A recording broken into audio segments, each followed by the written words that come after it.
E pa da vidimo u čemu su to Srbi još najbolji na svetu. Nastavljamo naš serijal po čemu su to sve Srbi posebni i zbog čega treba da su ponosni.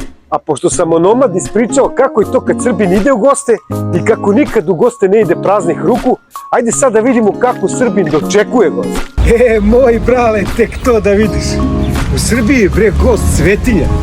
Srbinu kad uđeš u kuću, kad mu dođeš u goste, pa evo te čoveče. Tu ti nastaje spektakl. Pred tebe se iznosi sve što se ima i što se nema. I to ne bilo šta, nego samo ono najbolje. Domaćin odmah s vrata viče: Ženo, stavi kafu! I odmah se leti po kući. Ne stigneš ni da sedneš, a pred tebe već stiže rakija. I već se seče meze, šunka, slanina, kulen. Iznose se čvarci, sir, ajvar. Vade se turšija i kiseli kupus. Ma ludilo.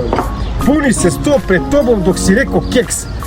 Pa jel tako, da nisam možda slago nešto? Moj burazeru, pa domaćin te bre stavi u čelo stola kod cara. Vidi, druže, ja sam prešao dosta pragova po svetu, ali tako nešto, kunem ti se, još nigde ne vidi. A naročito ne u toj prekulturnoj Europi. Odakle nas stalno nešto uče, lepom ponašanju, nešto nas prevaspitavaju stalno. Takvo gostoprimstvo ti u Europi ne biva. To ćeš da vidiš samo kod nas, u narodu koji zna da poštuje i da voli. I koji je vaspitavan domaćinski, ne da bude škrt, nego da podeli posljednju koru hleba sa svojim bližnjim. Nas ti je pre sramota da ne skuvaš kafu majstoru kad ti uđe u kuću, a kamoli da ne ugostiš gosta. I ne zaboravi to kad oni počnu da ti sole pamet kako su ti majka i otac maloumni primitivci ili kako su ti deca agresivni fašisti ili šta ti ja znam.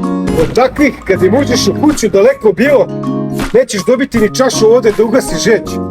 Zapamti to i budi ponosan na svoje pretke koji su ti ovu tradiciju preneli i ostavili u amanet da se ne brukaš pred Bogom i ljudima. Pa ajde, živi zdrav bio lepi moji i živjela nam majka Srbija. Ćao!